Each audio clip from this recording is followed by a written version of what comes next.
Padre. Por eso nos encomendamos a tu gracia una vez más en esta mañana, así como captaste el corazón y la atención del profeta Zacarías. En la misma medida te suplicaríamos que lo hagas, Señor. No estamos recibiendo recién una visión revelada por ti. Estas visiones ya fueron reveladas, Señor. Han trascendido los años, han quedado por escritas en un libro. Y es como tú dices en tu propia palabra, que todo es para enseñanza nuestra, para edificación de tu iglesia, Señor, y de los tuyos. Así que, Señor, creyendo esto firmemente, recibimos esta verdad, recibimos esta quinta visión dada al profeta Zacarías. Adiéstranos, enséñanos qué es lo que tenemos que no solo aprender, sino que evaluar en esta mañana.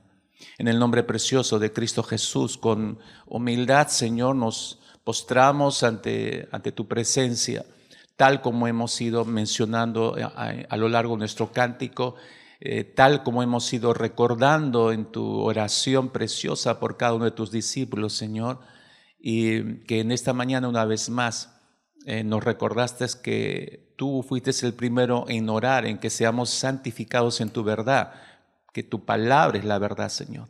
Y oramos, Señor, que así sea, en el nombre de Cristo. Amén. Amén. Estos primeros 6 versículos que leyó el pastor Guillermo, evidentemente usted se da cuenta en la simple lectura que hay un elemento que resalta inmediatamente en la narrativa de la visión, y es el candelabro, ¿no? Pero es un candelabro, diría yo, fuera de lo común. Verso 2.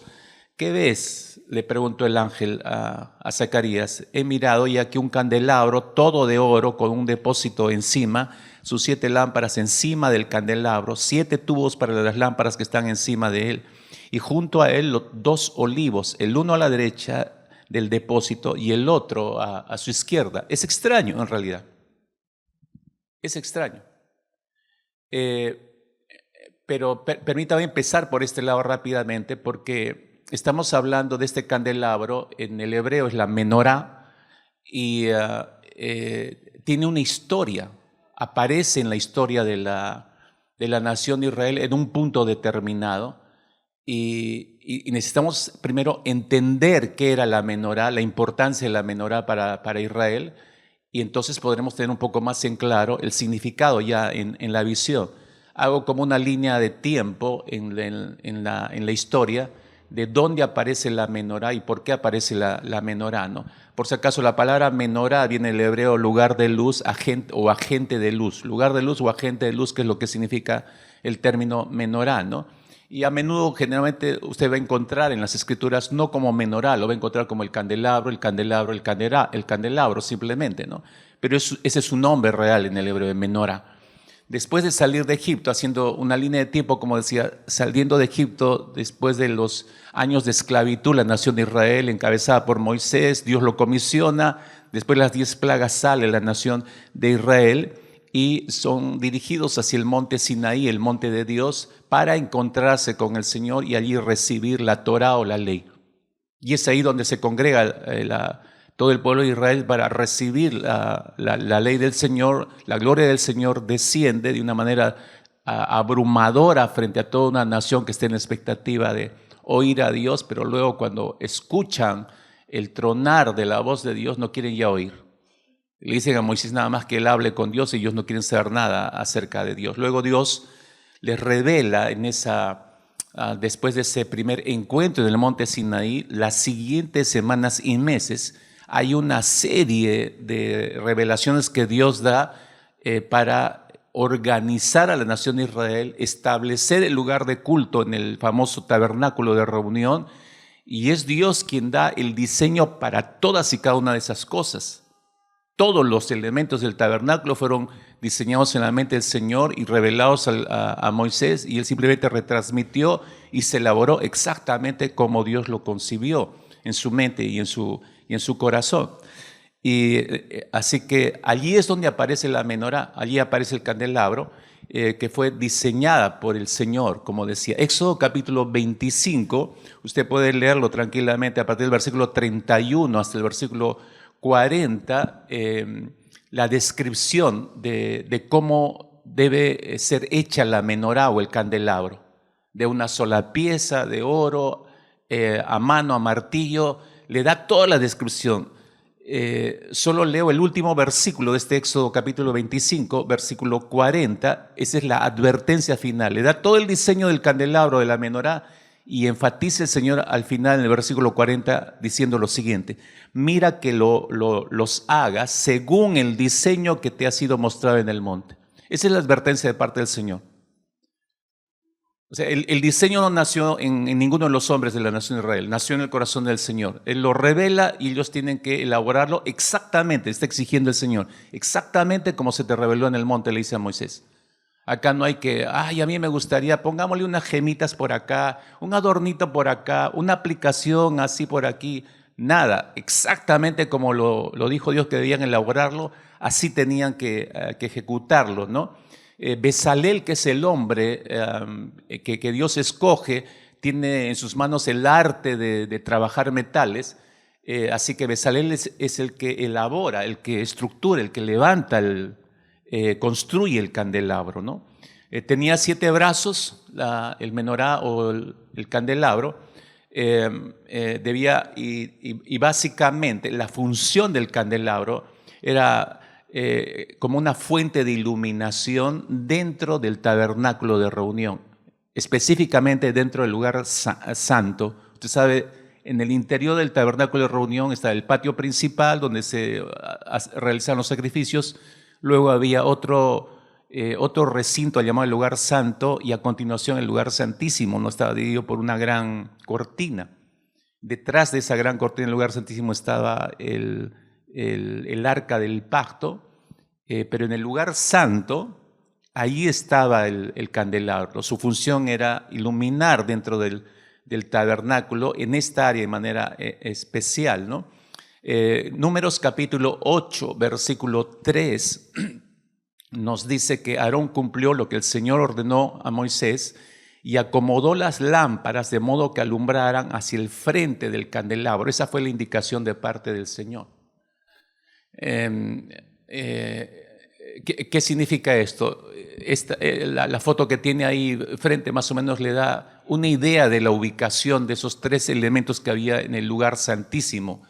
El candelabro a la mano izquierda, como ve, cuando menciona que alumbraran a la parte hacia adelante, es justamente eso, era colocada para que iluminara todo lo que estaba delante de la menorá. ¿Y qué está delante de la menorá? Frente a la menorá está el pan de la proposición, y al costado izquierdo del candelabro estaba el altar del incienso. Eran los 3 elementos que contenían el lugar santísimo y todo eso estaba iluminado por la menorá o el candelabro, ¿no? Tras varios siglos, mis hermanos, de estar en el tabernáculo, los primeros 40 años, y luego en pleno proceso del desierto, estuvo en varios lugares en realidad. El mapa que usted tiene ahí delante, y usted solamente para darle una idea, no es el recorrido del candelabro, la menorá, porque cuando ellos entraron a tierra prometida cruzando el Jordán hacia el norte de lo que es actualmente el Mar Muerto, ellos entraron por ese lugar cerca de Gilgal, usted lo ve ahí en rojo. Ese recorrido posterior es el del arca, en realidad, lo que tiene líneas negras es el recorrido del arca. El arca estuvo en varios lugares, pero no estuvieron todos los elementos junto con el arca. Por eso el arca tomó una ruta que luego fue a parar a manos de los filisteos. Si usted conoce la historia, los filisteos la devolvieron, por eso usted ve ese círculo que va a tierras filisteas, y luego es de vuelta y va a dar a Ecrón, luego a Bet-Shemer, a Kiriat Jearim estuvo un tiempo antes de ser traída al templo, al primer templo que construyó Salomón. Pero la menorá o el candelabro tuvo otro camino. No estuvo junto con el arca. Estuvo primeramente en Gilgal, que es una ciudad casi pegada al río Jordán, cerca a Jericó, que fue el lugar por donde entraron por primera vez los de Israel para tomar posesión de la tierra prometida. Pero luego de un tiempo estuvo también en Silo.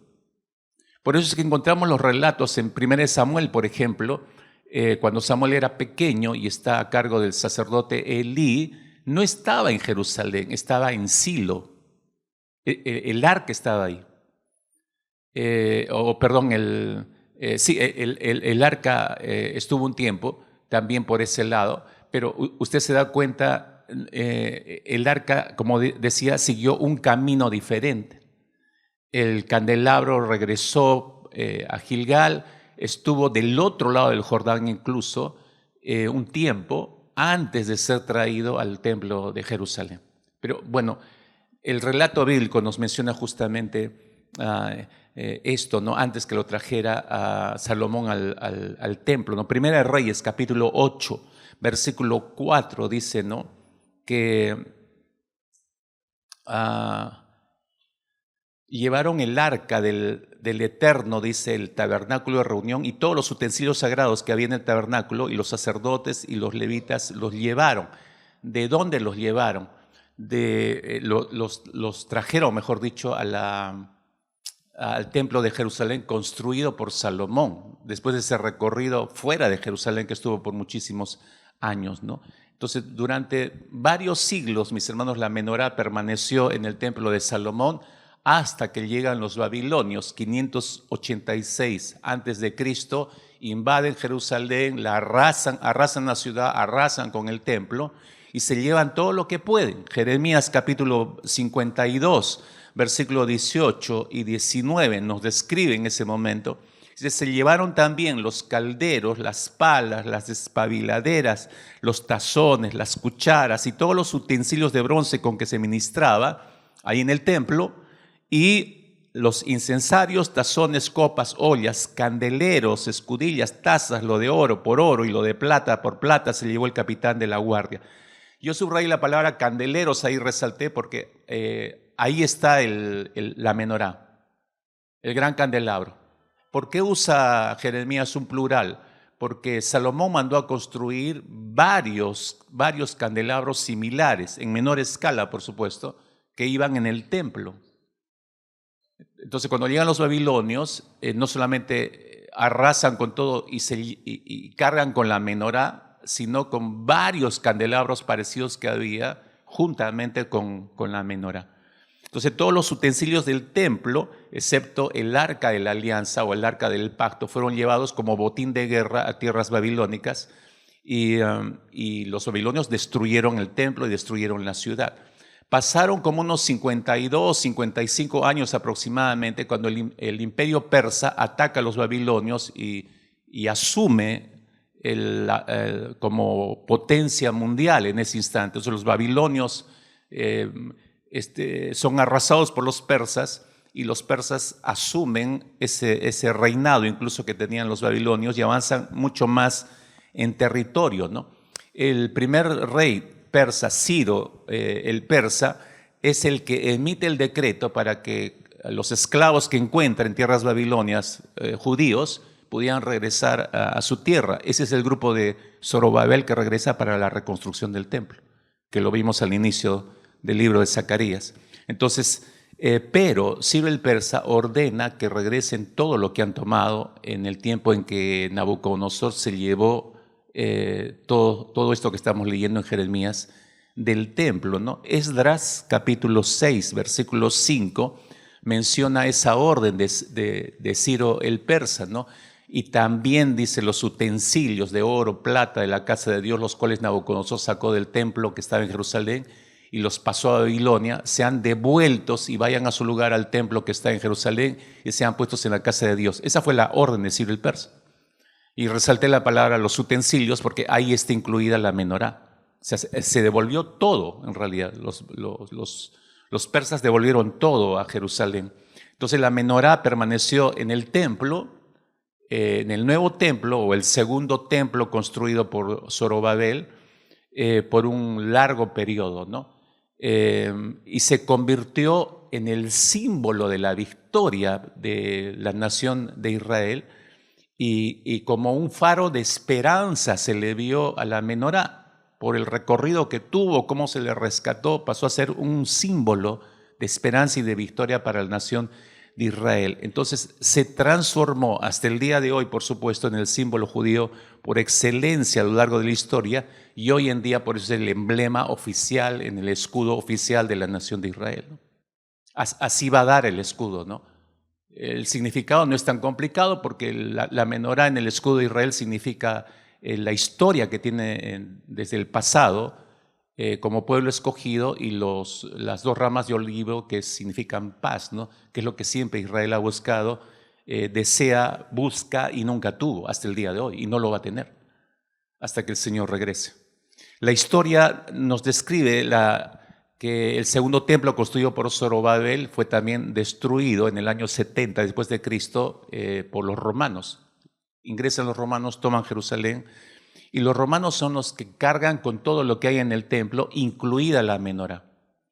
Después que los romanos sacan la menorá y todos los utensilios del templo, no se sabe con exactitud. Hay varias historias al respecto, pero se pierde la ruta de la menorá. No se sabe qué es lo que ocurrió, pero sin embargo, en el famoso Arco del Triunfo en Roma, hay un cuadro muy singular donde se nota la marcha de esclavos judíos, y ese arco fue levantado por el emperador de ese tiempo unos 10 años después de que los romanos invadieron Jerusalén y la tomaron. Como una especie de victoria, hicieron elaborar en alto relieve ese cuadro de esclavos judíos que están como desfilando, y ahí se nota que están cargando varios utensilios y la menorá incluida. Por muchos años pensaron los judíos que los romanos mantuvieron oculta la menorá, y ahí se teje un montón de historias, ¿no? Hasta mencionar que el Vaticano sabe dónde está y la tienen enterrada, guardada en un depósito, porque la vieron algunos judíos, etcétera, etcétera. Se teje una serie de historias, pero nadie sabe a ciencia cierta qué pasó con la menorá, como que desapareció en medio de la historia, ¿no? Así que la menorá no solamente funcionaba como un elemento para iluminar el lugar santo, sino también representaba la luz eterna de Dios. Ese es parte del simbolismo de la menorá, ¿no? Por ello, el Señor les dio a los israelitas instrucciones muy claras de usar un tipo de aceite. No era cualquier aceite que usaba el candelabro para iluminar en el interior. Siempre debía ser revisado el aceite, porque el candelabro debería estar encendido desde la tarde hasta la mañana, ¿no? Prácticamente todo el día, ¿no? Éxodo capítulo 27, versículos 20 y 21, dice que fue la orden del Señor: mandarás a los hijos de Israel que te traigan aceite puro de olivas machacadas para el alumbrado, para hacer arder continuamente las lámparas en el tabernáculo de reunión, afuera del velo que está delante del testimonio. Las pondrá en orden Aarón y sus hijos para que arda delante de Jehová desde la tarde hasta la mañana, como estatuto perpetuo de los hijos de Israel por sus generaciones. Singular, eso debería estar encendido todo el tiempo, iluminando, cumpliendo su función, pero como vuelvo a repetir, no solamente su única función era iluminar el interior del lugar santo, sino que representaba algo más, representaba la luz eterna de Dios. Por eso debería estar encendida todo el tiempo. Simbolizaba justamente eso, ¿no?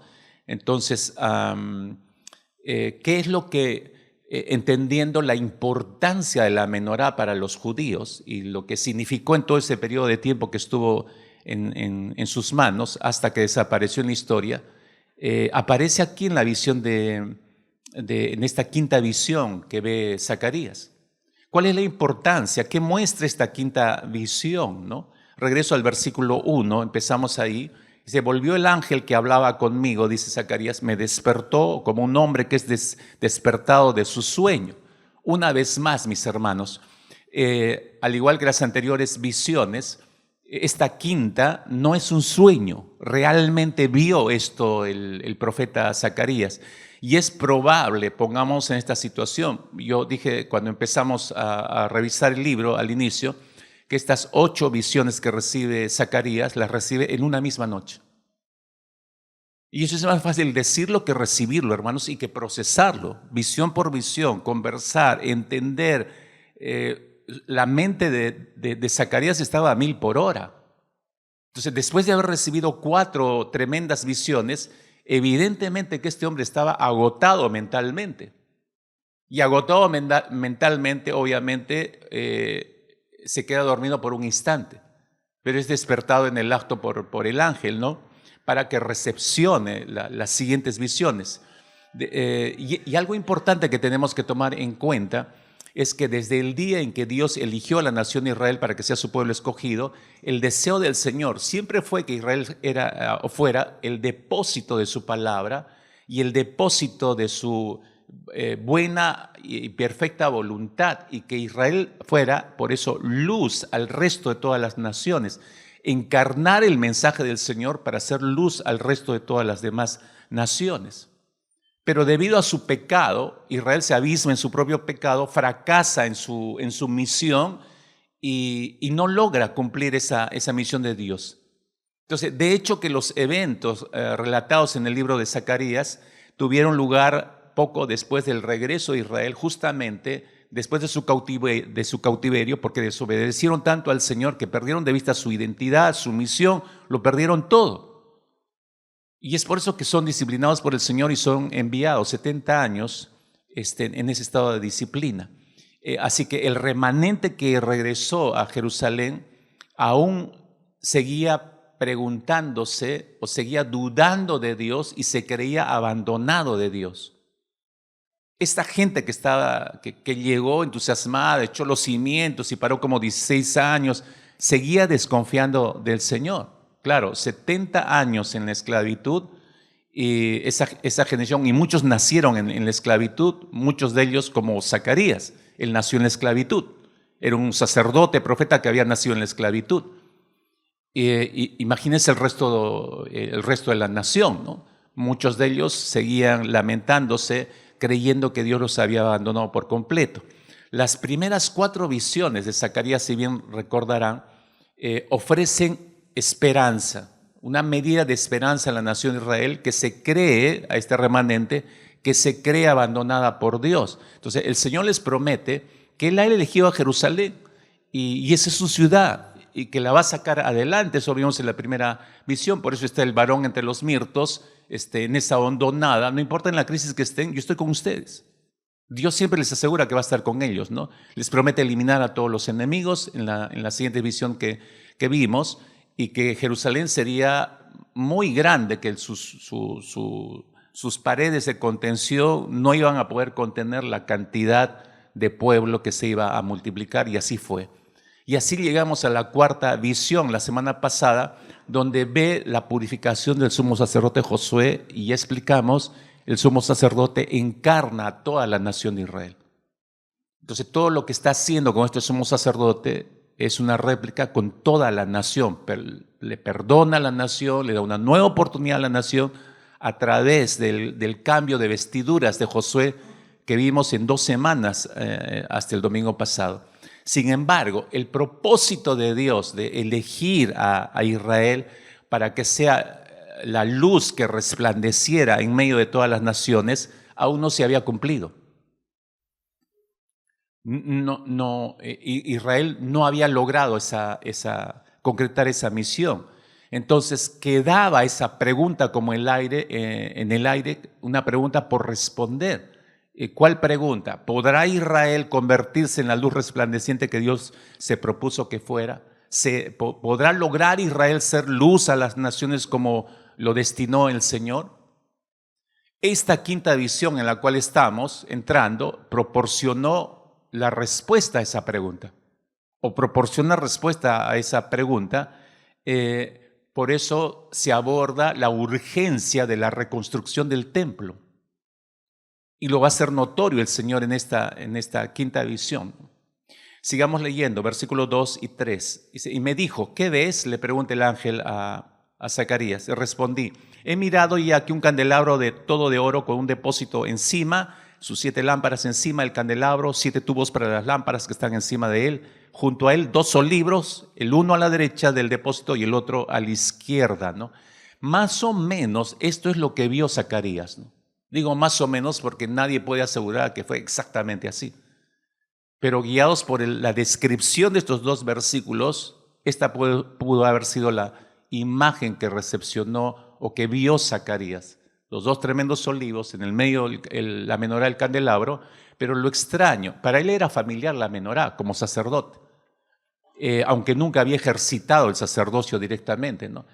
Pero el ver un gran depósito por encima, el ver como dos cañerías que salen de los olivos y que directamente retroalimentan o llenan de aceite directo a un gran depósito como una palangana que está por encima de la menorá, eso le pareció absolutamente raro. Nunca lo había visto. Nadie comentó acerca de un nuevo modelo, Dios que había revelado esto. Nada. Por primera vez Zacarías ve esto y es lo que le extraña, ¿no? Dios le dio a Zacarías una visión del candelabro de oro que estaba destinado a estar en el templo. Zacarías sabía perfectamente que el candelabro tenía que estar en el templo, en el lugar santísimo, ¿no? Así que tanto Zacarías como Zorobabel, recordemos que estaban en Jerusalén para la reconstrucción del templo, entonces tenía sentido que Dios, todas las instrucciones que les diera, usara ilustraciones de cosas que tenían relación con el templo. Por eso para Zacarías no le era desconocido la menorá en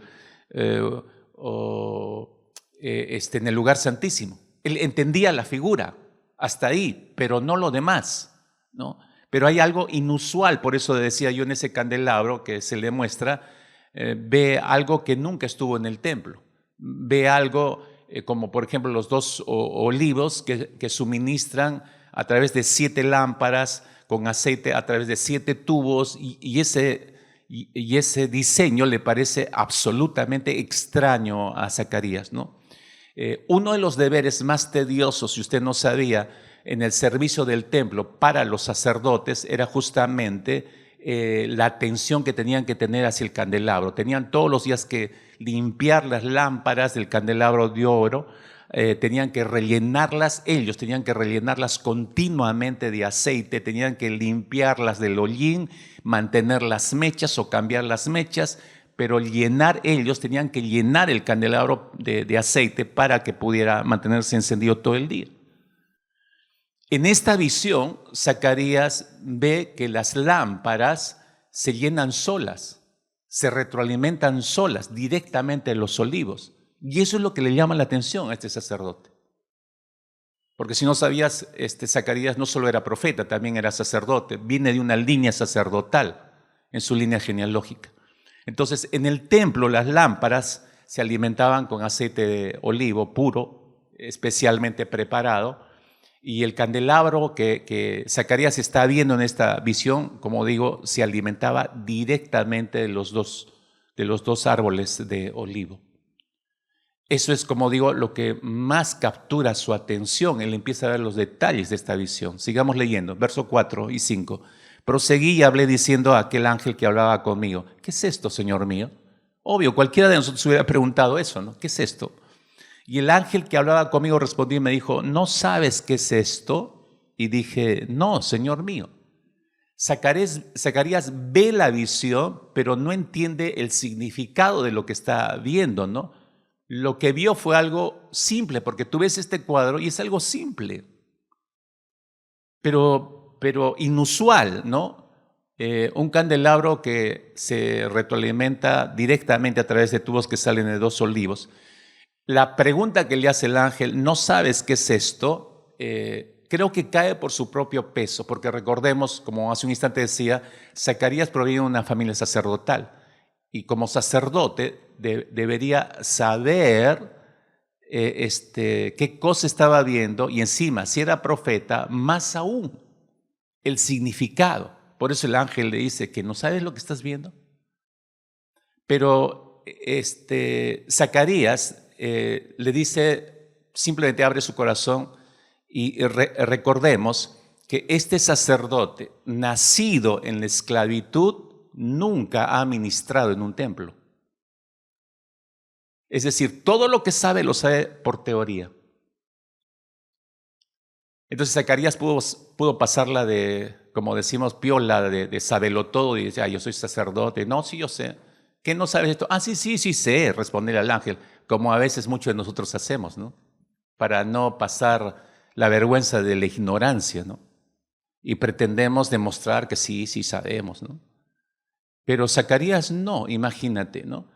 A pesar de haber nacido en esclavitud, él reconoce, bueno, soy sacerdote, sí, conozco todo teóricamente, nunca entraron en funciones sacerdotales. Nunca. El templo que terminó de construir Zorobabel fue el primer templo donde Zacarías entró a ministrar, pero él nunca había tenido la experiencia de la administración. Pero esto me llamó la atención porque es un problema actual, mis hermanos. Este puede ser el problema de muchos en las iglesias del real sacerdocio. Hablo ahora, en estos tiempos, porque muchos saben muchas cosas acerca de la iglesia, del servicio, incluso de la organización de una congregación, pero todo lo saben teóricamente. Teóricamente. Y todavía se dan el lujo de criticar, ¿no? Y decir, ¿por qué esto? ¿Y por qué lo otro? ¿Y por qué no así? ¿Y por qué no asá? Porque saben todo teóricamente, ¿no? Porque van a una iglesia todas las semanas y es fácil darse cuenta de la organización, cómo funciona esto, aquello, mientras va entrando, se hacen amistades. Uno va viendo todo cómo funciona, pero no lo han experimentado directamente. Por eso no comprenden el propósito del servicio, no comprenden la demanda del servicio, no comprenden el costo del servicio, no entienden el fruto del servicio, porque solo van, se sientan o están en alguna reunión, pero no son parte de la iglesia, no sirven en la congregación, todos lo saben teóricamente. Zacarías no dio la impresión de conocer todo eso y dársela de saberlo todo y que tenía las respuestas a todo. No, simplemente fue honesto y le dijo al ángel, no lo sé, no lo entiendo, simplemente. Así deberíamos responder nosotros muchas veces, ¿no? Estoy diciendo que Zacarías fue honesto con el ángel, no aparentó saber lo que no sabía, no quiso dar la impresión de saber todo respecto a los utensilios del santuario, simplemente reconoció que aunque era sacerdote y profeta, no lo sabía todo y por eso respondió en versículo 5, no, Señor mío, no lo sé. Simplemente no lo sé. Versículo 6, entonces respondió el ángel, me habló diciendo, esta es la palabra de Jehová a Zorobabel que dice, no con ejército ni con fuerza, sino con mi espíritu, ha dicho Jehová de los ejércitos. Este es un texto ultra conocido, hermanos, ¿no? Y muy usado en el ambiente evangélico. Dentro de un instante voy a comentar un error que se comete en la interpretación. Regreso al líder político, al líder civil, Zorobabel, el que encabezaba todo el grupo que llegó para la reconstrucción del templo. Él tenía la responsabilidad, obviamente, de terminar la reconstrucción del templo en Jerusalén. El trabajo se estancó por un tiempo y Zorobabel necesitaba ánimo para continuar, porque hasta él se desanimó. Esos 16 años él estuvo ocupado en otras cosas como los demás. En la visión de Zacarías, en el capítulo 3, si recordarán, la visión del sumo sacerdote Josué, el tema es la pureza. Por eso se le cambia las vestiduras al sacerdote y por eso la importancia se remarcó en esta visión de la pureza para la nación de Israel. Se había alejado tanto el Señor que tenía que ser cambiada las vestiduras de toda la nación. Es importante la pureza, pero la pureza por sí sola no era suficiente para llevar a cabo la obra de Dios. La demostración estaba que ellos no habían regresado a la reconstrucción del templo, lo tenían abandonado.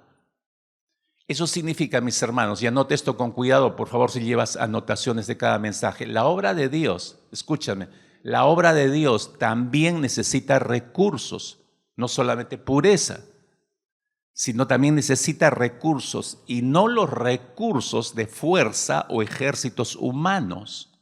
Eso es lo que está descartando en este versículo del capítulo 4 que estamos leyendo, versículo 6 de Zacarías. Está descartando las fuerzas humanas. Espero que te quede claro esto. En el texto dice al final, ¿no? Versículo 6 dice, no con ejército ni con fuerza. No con ejército ni con fuerza, está diciendo el Señor, ¿no? ¿Por qué? Porque el ejército, si no sabías, se enfoca en un esfuerzo colectivo, ¿no? Los recursos de un grupo o un ejército. Es un esfuerzo colectivo. Y el término fuerza se enfoca más en el poder individual. Poder individual.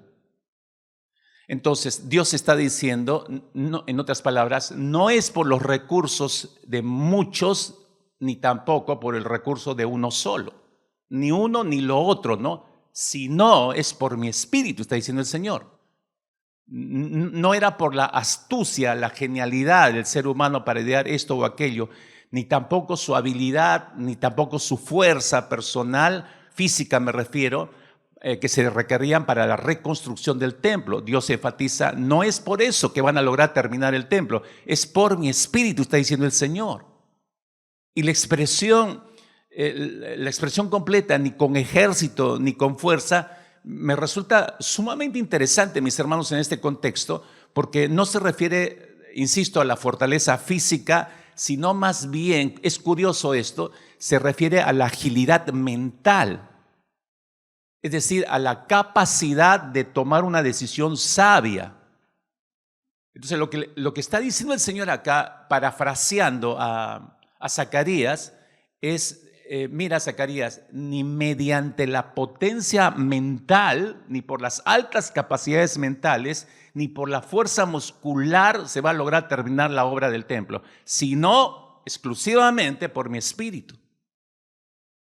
Y mis hermanos, aquí está la raíz de una tremenda enseñanza para nosotros. En realidad ese versículo 6 es el versículo clave en esta visión y en este capítulo.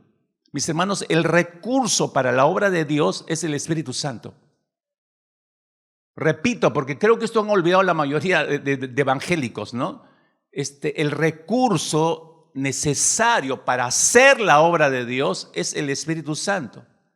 Y Dios le promete a Zorobabel un rico recurso como su propia persona, no cosas, no ejércitos, no algún sabio tienes que ir a consultar acá, no, Él se ofrece a sí mismo para realizar la obra y para terminarla. Mis hermanos, cuando confiamos en nuestros propios recursos, cuando yo creo en mi fuerza, cuando yo creo en mi capacidad mental, incluso ya sea pequeño o grande a los ojos de los hombres, entonces no disfrutamos del suministro total que Dios tiene reservado para nosotros a través de su Espíritu, para que podamos hacer correctamente la obra de Él. Charles Spurgeon, el príncipe de los predicadores, dijo en cierta oportunidad pensando en esto, vaya, que Dios nos envíe pobreza, capte la expresión de Spurgeon, que Dios nos envíe pobreza, que Dios nos envíe falta de medios y nos quite el poder de hablar si es necesario y nos ayude solo a tartamudear, si con ello tan solo podemos obedecer la bendición. ¿No le parece raro esto? Orar y pedirle al Señor, Señor, danos pobreza. Señor, envía falta de medios. Quítanos el poder de hablar. ¿Por qué? Porque ahí está nuestra soberbia, en nuestras posibilidades, en lo versado que son algunos de ustedes para hablar y manejar la información, ¿no? Para denigrar a la gente, para dejarla desparramada y demostrar que tú sabes un montón o que tú tienes fuerza y qué sé yo. Y el Señor dice, eso no es nada para mí. Así no se hace la obra de Dios. Así no se hace mi obra. ¿Quieres la bendición? Pues humíllate, ¿no? No hay otra forma. Y creo que esto es sumamente importante entenderlo, mis hermanos, porque la iglesia es del Señor, la obra es del Señor, no es nuestra. Entonces, por ende, las fuerzas tienen que venir del Señor. Dios es el que hace la obra. Nosotros somos los privilegiados al usarnos el Señor. Es el mismo espíritu, mis hermanos, es el mismo soplo de vida, es el rúa del Señor que obró en la creación, al crear todas las cosas. Es el mismo espíritu que obró para abrir el mar rojo cuando tuvo que cruzar huyendo de los egipcios. Es el mismo espíritu del Señor que fue soplado en ese valle, sobre todos esos huesos secos y muertos y que volvieron a tomar la vida. Fue por el rúa de Dios, fue por el espíritu de Dios que volvieron a tomar existencia. Dios quería, mis hermanos, es lo que Dios le está diciendo, es con este mismo espíritu, ¿no?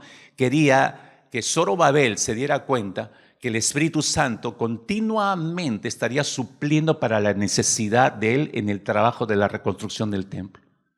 No son tus artes, no son los planos, no es tu gente, no es todo lo que traigas. Mi espíritu es el que te va a suplir en todo lo que necesites. Si tú dependes de mi espíritu, entonces vas a tener todo. Mis hermanos, es el mismo mensaje para nosotros. Si dependemos del Espíritu Santo, tendremos todos los recursos del Señor para hacer la obra del Señor. Pero si no dependemos del Espíritu Santo, si creemos que yo soy el que puede sacar esto o que puedo solucionar tal cosa, hermanos, ya descartamos a Dios, ya nos transformamos en nuestro propio Dios. Y ahí está nuestro peor pecado y nuestro peor error. Dios quería que Zorobabel sea totalmente consciente de la provisión de Dios. Y si es de Dios y Él va a proveer, yo tengo que confiar en esa provisión de Dios. Es lo que quería que Zorobabel se diera cuenta. Al decir Dios a través de esta visión a Zorobabel con mi espíritu, al insistirle a Zorobabel con mi espíritu, el Señor le estaba asegurando a Zorobabel que Él terminaría toda la obra, que Él lo vería con sus propios ojos, sus propias manos colocarían la primera y la última piedra. Fíjese, versículo 7. ¿Quién eres tú, oh gran monte? Por eso encontramos esta pregunta aquí. ¿Quién eres tú, oh gran monte? Delante de Zorobabel serás reducido a llanura. Él sacará la primera piedra con aclamaciones de gracia. Gracia a ella. Él sacará ¿a quién? Zorobabel. Esta expresión de ¿quién eres tú, oh gran monte? El gran monte podría ser literalmente, mis hermanos, los escombros acumulados después de la destrucción de Jerusalén y del templo. Imagínense la cantidad de escombros que quedaron acumulados cuando los barrieron los babilonios y destruyeron todo. Todo el escombro acumulado después de la destrucción del templo y la ciudad era tan grande el escombro que con solo verlo los judíos pudieron estar desanimados, podrían estar pensando, esto es demasiado trabajo, esto es demasiado escombro, va a ser muy difícil remover todo esto. Entonces el ánimo fue decayendo por eso, y quizás esa fue la razón por la cual abandonaron por 16 años el trabajo. Mis hermanos, ¿cuántas veces, escúchenme, cuántas veces hemos tenido nosotros esa misma impresión?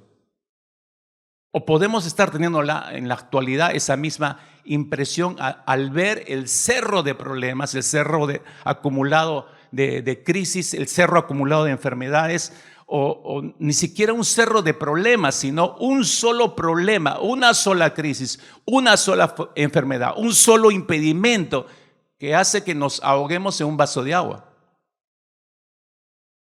Que veamos que esto es insuperable para nosotros.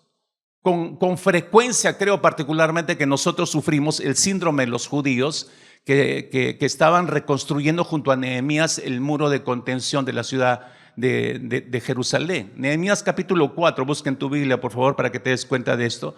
Empezaron la reconstrucción del muro con buen ánimo, dice la Escritura, y llegaron hasta la mitad. Nehemías capítulo 4, versículo 6 lo describe así: edificamos pues el muro y toda la muralla fue terminada hasta la mitad de su altura, porque el pueblo tuvo ánimo para trabajar, estaban animados a hacerlo, pero de pronto hay una conspiración, detienen el trabajo y estos ánimos se vienen abajo. ¿Hasta qué punto? Estoy en el capítulo 4, versículo 10, así se describe la situación. Y dijo Judá, si todos los que estaban reconstruyendo, las fuerzas de los acarreadores se ha debilitado y el escombro es mucho. Escuche esto, léalo bien. El escombro es mucho y no podremos edificar el muro. Es decir, escombro mucho, no podemos seguir con el trabajo.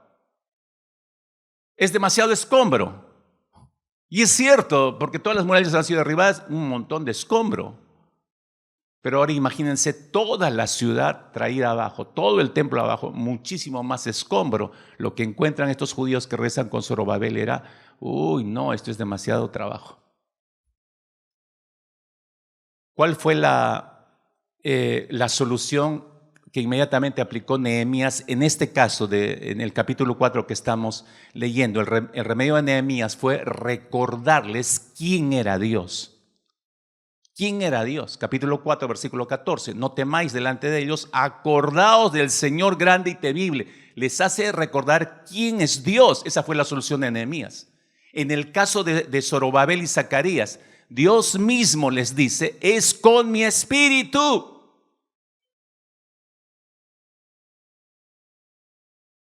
Y le dice a Zorobabel, créeme, le dice el Señor, tú vas a poner la primera piedra. Y tú vas a poner la última piedra y vas a terminar de reconstruir el templo si te sujetas a mi espíritu.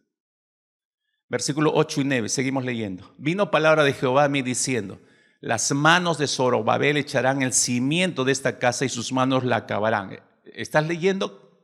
¿Te das cuenta? Dios le está dando no crédito al trabajo de él, sino ya dijo, esto es con mi espíritu y te aseguro que tú vas a terminar el trabajo, ¿no? Las manos de Zorobabel echarán el cimiento de esta casa y sus manos la acabarán, y conocerás que Jehová de los ejércitos me envió a vosotros. Estas palabras les fueron dadas para infundirles aliento, mis hermanos. Fue para animarles, porque como dice el apóstol Pablo en su epístola a los Filipenses, si bien recordarás, capítulo 1, versículo 6, este texto es clave. Estando persuadido, dijo el apóstol Pablo, de esto, que el que comenzó en vosotros la buena obra, la perfeccionará hasta el día de Jesucristo. Lo que Dios ha empezado, no lo deja en medio hacer, mis hermanos. Si Dios lo empezó, Él lo va a terminar. Nunca Dios deja nada a medias. Nunca. Dios empieza algo y lo termina. A nosotros nos da la impresión que no, que me ha abandonado. El tiempo para nosotros es demasiado, para Dios no es nada. Es decir, Zorobabel, le está diciendo el Señor, recuerda que yo estuve contigo cuando echaste el primer cimiento de este templo. Yo estuve presente y fue por mí que regresaron y lo echaron el cimiento. Ya que pararon por asunto de su pecado y desconfianza, y es otra historia. Pero así como yo estuve contigo cuando echaste los cimientos de este templo, yo voy a seguir contigo hasta que termines de verlo levantado todo el templo. El Señor se estaba comprometiendo con Zorobabel, ¿no? El mismo Señor y Dios que te prometió, mi hermano, mi hermana, el mismo Dios y Señor que te prometió que estaría contigo hasta el fin de los tiempos, cuando te salvó, es el mismo Señor, es el mismo Dios que está contigo ahora en el problema que estás enfrentando, en la enfermedad que estás enfrentando, en la crisis que estás enfrentando, en la incertidumbre que estás enfrentando o que te está ocurriendo el día de hoy. Aún no ha terminado la obra del Señor. Él sigue trabajando contigo, aunque tú no lo veas, aunque tú no lo creas. El Señor es fiel a su palabra y Él va a terminar lo que empezó contigo un día. No te quepa la menor duda de eso. Seguimos leyendo, versículo 10. Porque los que menospreciaron el día de las pequeñeces se alegrarán y verán la plomada en la mano de Zorobabel. Estos 7 son los ojos de Jehová que recorren toda la tierra.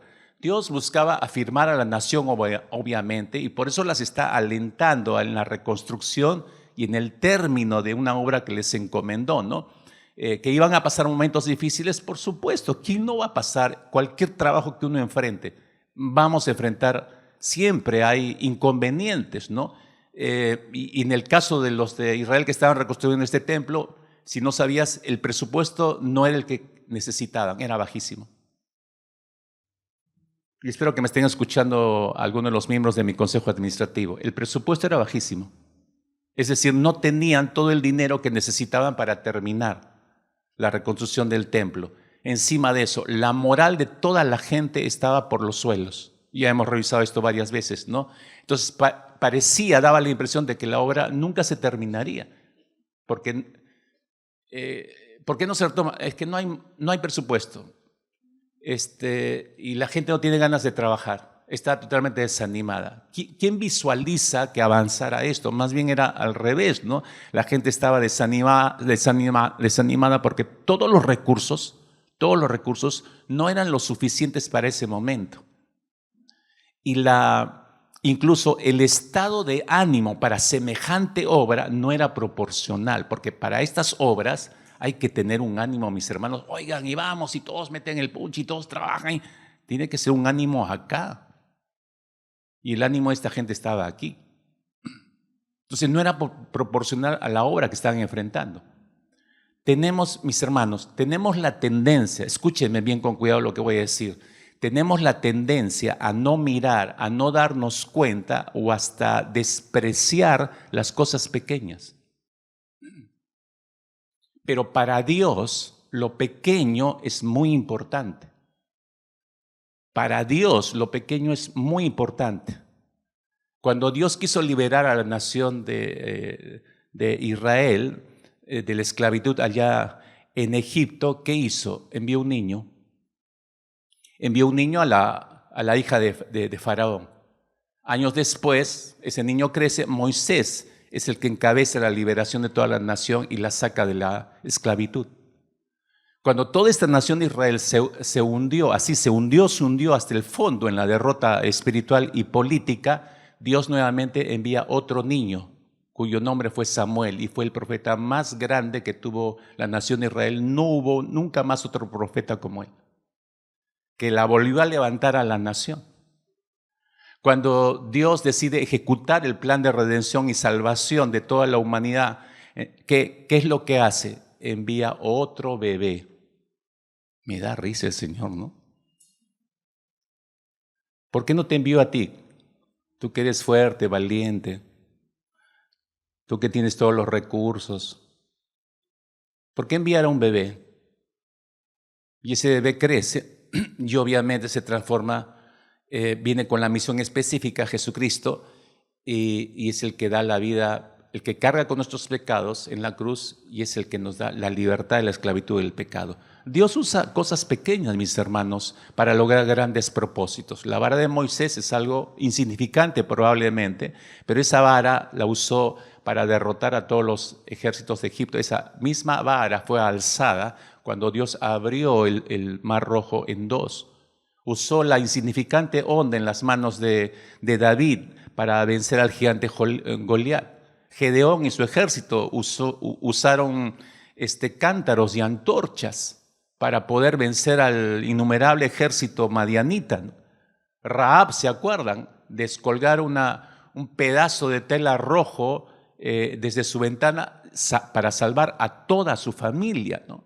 Un muchacho con unos panes y unos pocos peces son tomados por el Señor Jesucristo para alimentar a toda una multitud.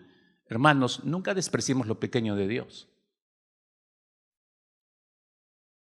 Porque puede ser justamente eso lo que Dios nos ha llevado a ese punto y nosotros decimos, no, esto no me va a alcanzar, no, esto no va a suplir. Pero es justamente esa puede ser la provisión del Señor que Dios la va a usar para hacer algo grande, ¿no? Quizá pienses que eres, ya no hablando de cosas, quizás pienses que tú como persona eres alguien significante en el plan de Dios, pero déjame recordarte que no lo eres. Lo he visto tantas veces, no, que yo no, yo no creo que Dios, otros pueden ser misioneros, otros pueden servir al Señor, otros, ni siquiera un simple servicio en la iglesia. Y es gente tan dañada en su interior que cree que eso, que Dios no los tiene en su radar, que ellos no existen en el radar de Dios. Si tú eres uno de ellos, déjame recordarte que tú eres sumamente importante para Dios, tanto así, la demostración es tanto así que Cristo vino a morir por ti. Dime si eso no muestra cuán importante eres para el Señor. Y que te haya impartido su espíritu, el espíritu de todo el Dios poderoso, que su espíritu esté viviendo dentro de ti. Dime, ¿acaso eso no muestra el inmenso valor que tienes a los ojos de Dios? O sea, a tus ojos quizás te veas de esa forma, pero a los ojos del Señor no eres eso. Te parecerás para ti mismo, para ti misma, algo pequeño, pero no lo eres delante de los ojos del Señor. Pero más bien, qué bueno que te veas en esa posición, porque, sabes, Dios aborrece a los soberbios y da gracia a los humildes. Pero ten cuidado al mismo tiempo con tu humildad, porque tu humildad, si no está en la medida correcta, se puede convertir en pecado. Y al convertirse en pecado te puede hacer creer que no puedes ser nada ni hacer nada para Dios. Ese es el otro extremo de la humildad, ya en el pecado.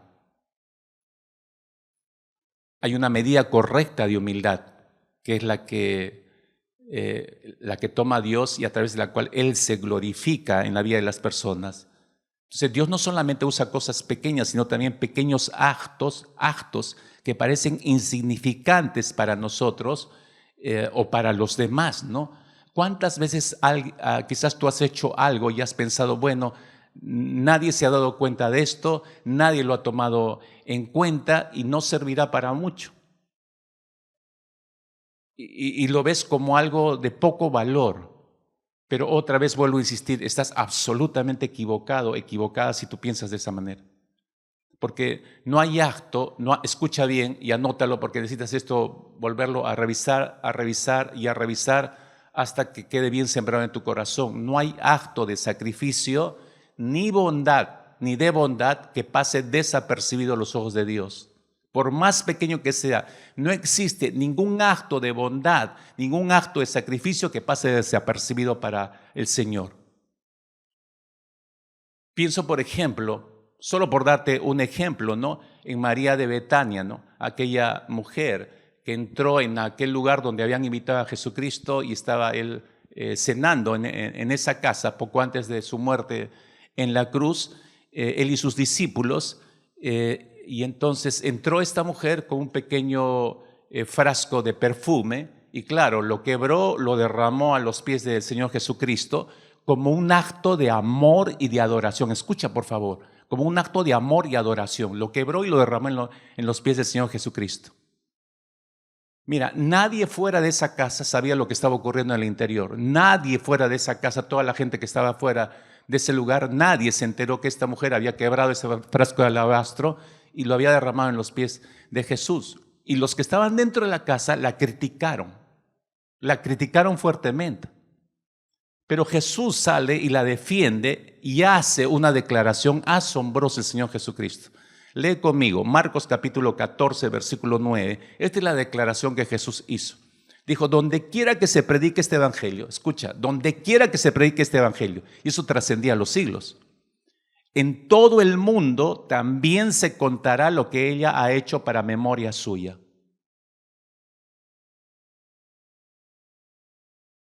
Este único acto, hermanos, este único acto de adoración tuvo una repercusión mundial en los siglos, si te estás dando cuenta.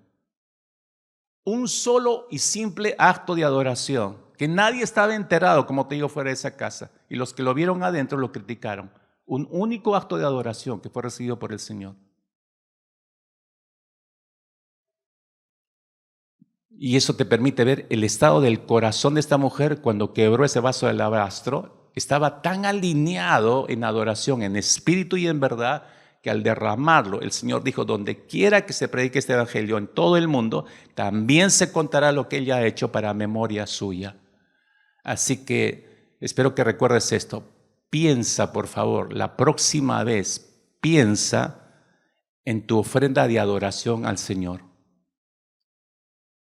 Piensa en tu siguiente acto de adoración al Señor, a solas en tu casa, aquí con toda la congregación.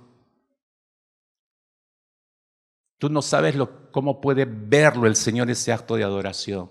O lo puede recibir o lo puede despreciar. Un simple acto de adoración que hizo toda la diferencia, mis hermanos.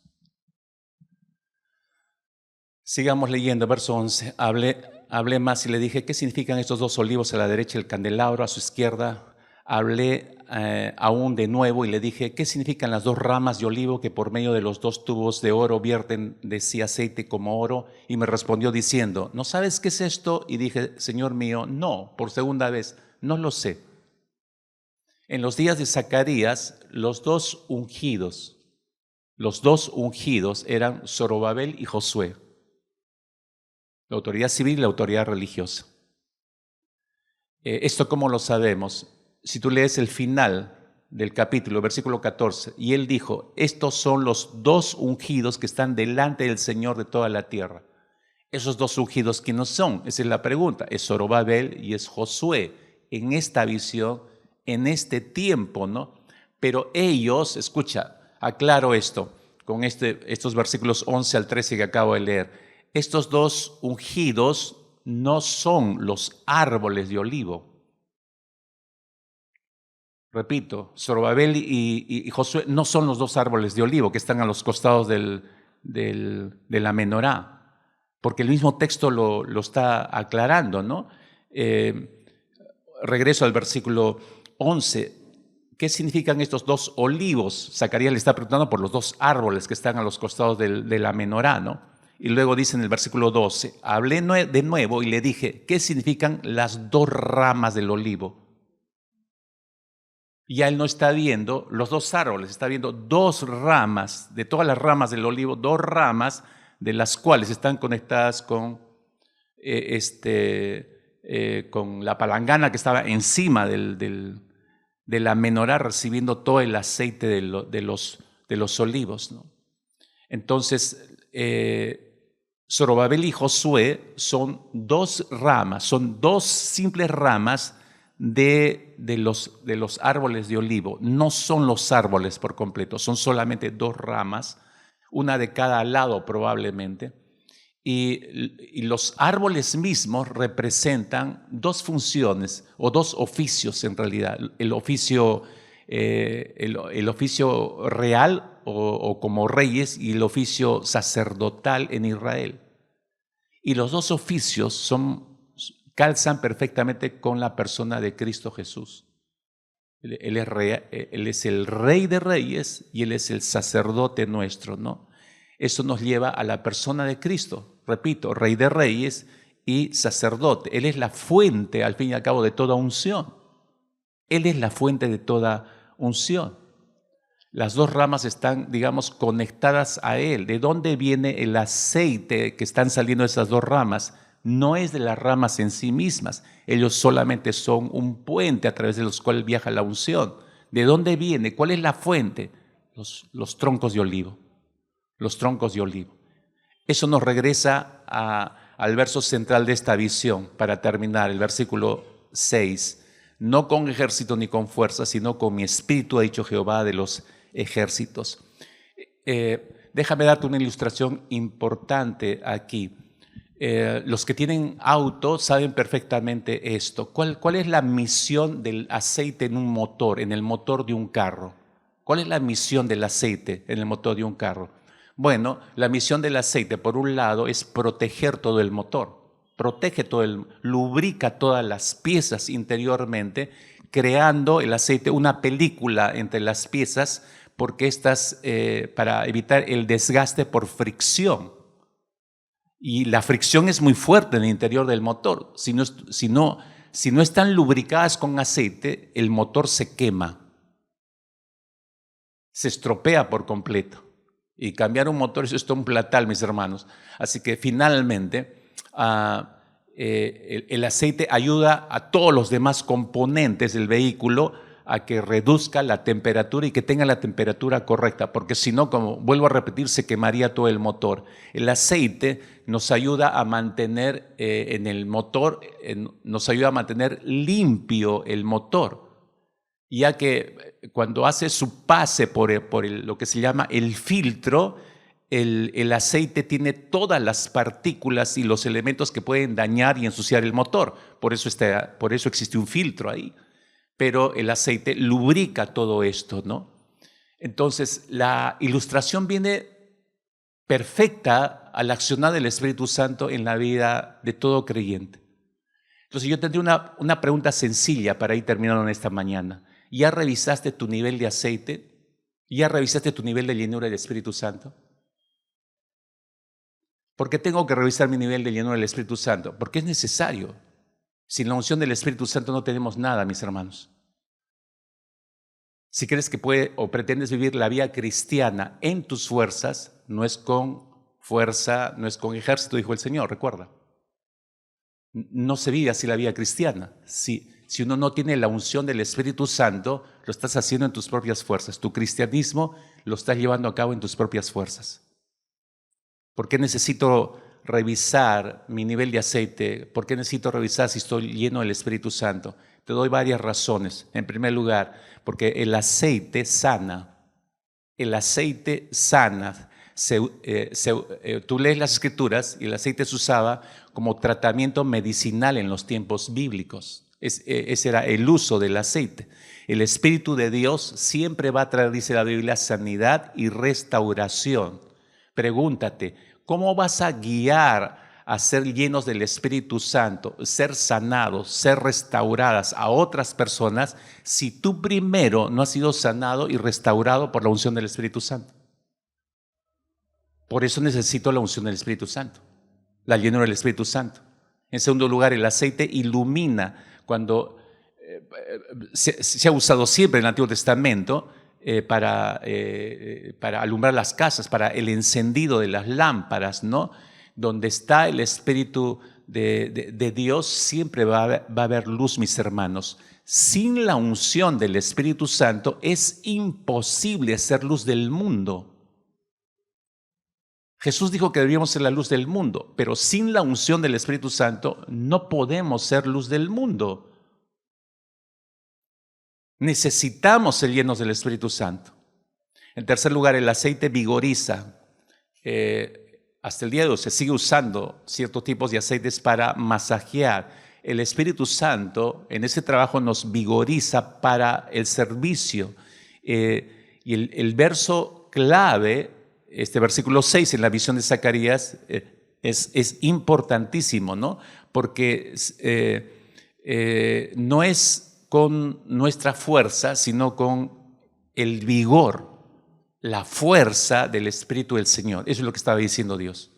Es con mi vigor, no es con tus fuerzas, es con mi vigor, está diciendo el Señor.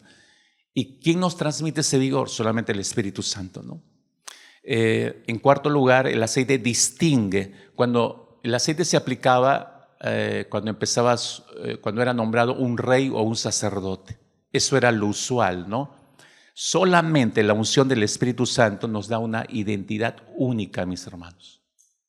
No tener la unción del Espíritu Santo desdice el hecho de que seamos real sacerdocio. Necesito la unción del Espíritu Santo para acreditar que soy parte del real sacerdocio del Señor. Finalmente, el aceite pule.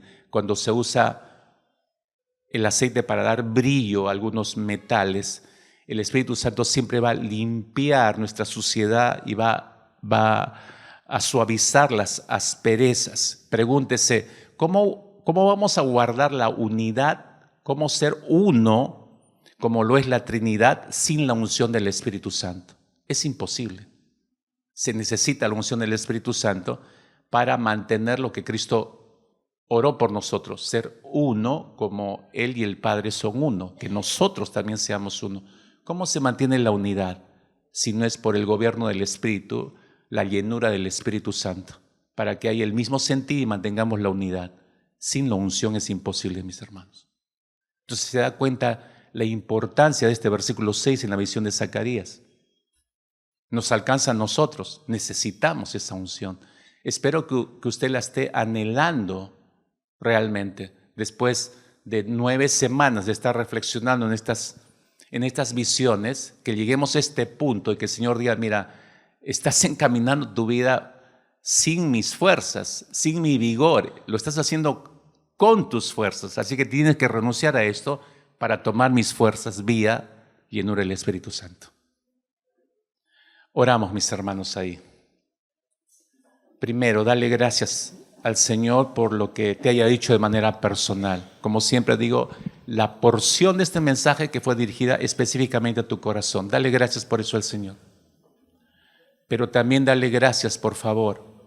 Dale gracias otra vez por la nueva oportunidad al acercarte a la mesa del Señor, al compartir la mesa del Señor en esta mañana, la Santa Cena como la llamamos, al pedir perdón, al reconciliarte con el Señor.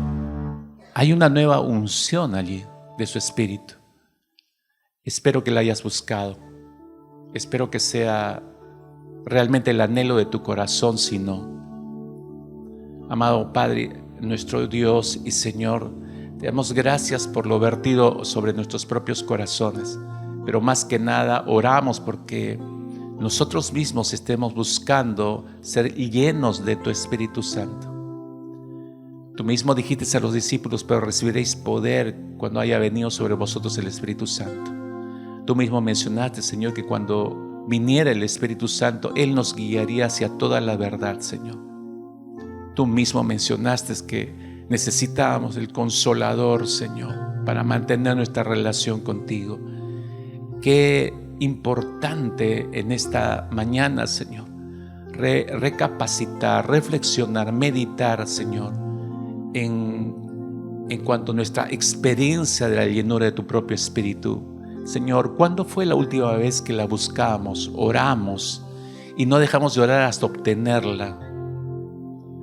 ¿O será que nunca la tuvimos, Señor? Padre, trae claridad, así como trajiste a la mente de Zacarías cuando él respondió, no lo sé, no lo sé. Tú inmediatamente trajiste claridad para que no quedara nada velado en la mente de este profeta. Igual, Señor, que no quede veladas estas verdades a nuestras mentes, Señor, tan importantes que acabas de vertirlas sobre nuestros corazones. Te damos gracias y te damos toda gloria a ti, Padre de los cielos, en el nombre precioso de nuestro Señor Jesucristo. Amén.